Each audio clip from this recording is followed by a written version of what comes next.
Hello, friends. Welcome to today's magical tale. Have you ever wondered if kindness and bravery could lead to the greatest love and adventure? Well, today's story is about Beauty, a girl with a big heart who meets a mysterious beast. Can they learn to look beyond appearances and discover the true magic within?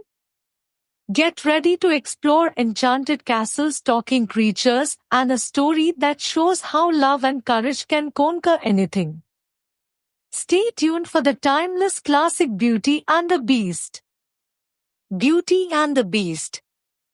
There was once a merchant who had been very rich at one time but who, having had heavy losses, was compelled to retire to a little cottage in the country where he lived with his 3 daughters. The 2 elder ones were very much discontented at their poverty and were always grumbling and making complaints. But the youngest one, who was called Beauty and who was as amiable as she was handsome, tried all she could to comfort her father and make his home happy. Once when he was going on a journey to try and mend his affairs, he called them around him and asked them what he should bring them when he returned. The 2 elder ones wanted each a number of nice presents, but Beauty, kissing him sweetly, said she would be content with a rose.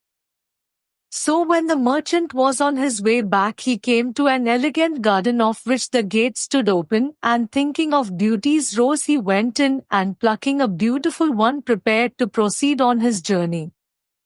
As he turned to go, he saw a hideous beast coming toward him armed with a sword. This terrible creature reproached him for stealing his flowers, of which he was very choice, and threatened to kill him on the spot. The merchant begged for his life and said that he had only taken a single one to please his daughter Beauty. On this the beast said gruffly, "Well, I will let you off if you will bring one of your daughters here in your place. But she must come here willingly, and meanwhile you may stay and rest in my palace until tomorrow." But as you well may believe, the poor father did not feel much like eating or sleeping, although everything was done for his comfort, and in the morning the beast sent him home upon a beautiful horse. But though the birds sang around him and the sun shone brightly and all nature was smiling on his path, the heart of the poor merchant was heavy when he thought of his beloved daughters. When he came near his home, his children came forth to meet him, but seeing the sadness of his face and his eyes filled with tears, they asked him the cause of his trouble. Giving the rose to Beauty, he told her all. The 2 elder sisters laid all the blame upon Beauty, who cried bitterly and said that as she was the cause of her father's misfortune, she alone must suffer for it, and was quite willing to go. So Beauty got ready for the journey at once. The father, who meant to return to the beast himself after embracing his children, tried to dissuade her, but in vain, and so the two set out together for the beast's palace, much to the secret joy of the envious sisters. When they arrived at the palace, the doors opened of themselves, sweet music was heard, and they found an elegant supper prepared. As soon as they had refreshed themselves, the beast entered and said in a mild tone, "Beauty, did you come here willingly to take the place of your father?" "Yes, sir," she answered in a sweet but trembling voice. "So much the better for you," replied the beast. "Your father can stay here tonight, but he must go home in the morning." The beast then retired, giving Beauty so kind a look as he went out that she felt quite encouraged. The next morning when her father left her, she cheered his heart by telling him that she thought she could soften the beast's heart and induce him to spare her life. After he was gone, she entered an elegant room, on the door of which was written in letters of gold, "Beauty's room." Lying on the table was a portrait of herself set in gold and diamonds, and on the wall these words, "Beauty is queen here, all things will obey her." Her meals were served to the sound of music, and at supper time the beast, after knocking timidly, would walk in and talk so amiably that she soon lost all fear of him, and once when he failed to come felt quite disappointed. At last one night he said to her, "Am I so very ugly?" "Yes, indeed you are," said Beauty, "but you are so kind and generous that I do not mind your looks." "Will you marry me then, dear Beauty?" said the poor beast with a look of such eager entreaty in his eyes that Beauty's heart melted within her, and she was upon the point of saying yes. But happening to look towards him at that moment, her courage failed her, and turning away her head she replied softly, "Oh, do not ask me." The beast then bade her good night with a sad voice and went away sighing as if his heart would break. The palace was full of rooms containing the most beautiful objects. In one room she saw a numerous troop of monkeys of all sizes and colors. They came to meet her, making her very low bows and treating her with the greatest respect.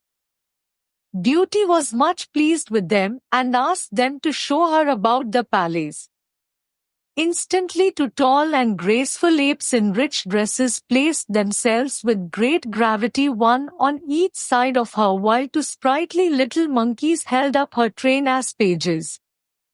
And from this time forth they waited upon her wherever she went with all the attention and respect that officers of a royal palace are accustomed to pay to the greatest queens and princesses. In fact, Beauty was the queen of this splendid palace. She had only to wish for anything to have it, and she would have been quite contented if she could have had some company, for except at supper time she was always alone. Then the beast would come in and behave so agreeably that she liked him more and more. And when he would say to her, "Dear Beauty, will you marry me?" in his soft and tender way, she could hardly find it in her heart to refuse him. Now, although Beauty had everything that heart could wish, she could not forget her father and sisters. At last one evening she begged so hard to go home for a visit that the beast consented to her wish on her promising not to stay more than 2 months. He then gave her a ring, telling her to place it on her dressing table when she wished either to go or return, and showed her a wardrobe filled with the most elegant clothes as well as a quantity of splendid presents for her father and sisters. The poor beast was more sad than ever after he had given his consent to her absence. It seemed to him as if he could not look at her enough nor muster courage to leave her. She tried to cheer him, saying, "Be of good heart, Beauty will soon return." But nothing seemed to comfort him, and he went sadly away. Beauty felt very badly when she saw how much the poor beast suffered. She tried, however, to dismiss him from her thoughts and to think only of the joy of seeing her dear father and sisters on the morrow. Before retiring to rest, she took good care to place the ring upon the table, and great was her joy on awaking the next morning to find herself in her father's house with the clothes and gifts from the palace at her bedside. At first she hardly knew where she was, for everything looked strange to her, but soon she heard the voice of her father, and rushing out of the room threw her loving arms around his neck. Beauty then related all the kindness and delicacy of the beast toward her, and in return discovered that he had been as liberal to her father and sisters. He had given them the large and handsome house in which they now lived, with an income sufficient to keep them in comfort. For a long time Beauty was happy with her father and sisters, but she soon discovered that her sisters were jealous of her and envied her the fine dresses and jewels the beast had given her. She often thought tenderly of the poor beast alone in his palace, and as the 2 months were now over, she resolved to return to him as she had promised.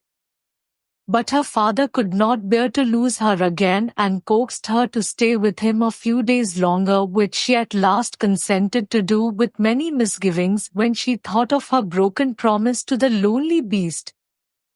At last, on the night before she intended to return, she dreamed that she saw the unhappy beast lying dead on the ground in the palace garden. She awoke all trembling with terror and remorse, and leaving a note on the table for her dear father, placed the ring within her bosom and wished herself back again in the palace. As soon as daylight appeared, she called her attendants and searched the palace from top to bottom, but the beast was nowhere to be found. She then ran to the garden, and there, in the very spot that she had seen in her dream, lay the poor beast, gasping and senseless upon the ground and seeming to be in the agonies of death. At this pitiful sight, Beauty clasped her hands, fell upon her knees, and reproached herself bitterly for having caused his death. "Alas, poor beast," she said, "I am the cause of this. How can I ever forgive myself for my unkindness to you, who was so good and generous to me and mine, and never even reproached me for my cruelty?" She then ran to a fountain for cold water, which she sprinkled over him, her tears meanwhile falling fast upon his hideous face. In a few moments the beast opened his eyes and said, "Now that I see you once more, I shall die contented." "No, no," she cried, "you shall not die, you shall live, and Beauty will be your faithful wife." The moment she uttered these words, a dazzling light shone around. The palace was brilliantly lighted up, and the air was filled with delicious music. In place of the terrible and dying beast, she saw a young and handsome prince, who knelt at her feet and told her that he had been condemned to wear the form of a frightful beast until a beautiful girl should love him in spite of his ugliness. At the same moment, the apes and the monkeys who had been in attendance upon her were transformed into elegantly dressed ladies and gentlemen, who ranged themselves at her. The grateful prince now claimed Beauty for his wife, and she who had loved him even under the form of the beast was now tenfold more in love with him as he appeared in his rightful form. So the very next day, Beauty and the prince were married with great splendor and lived happily together forever after.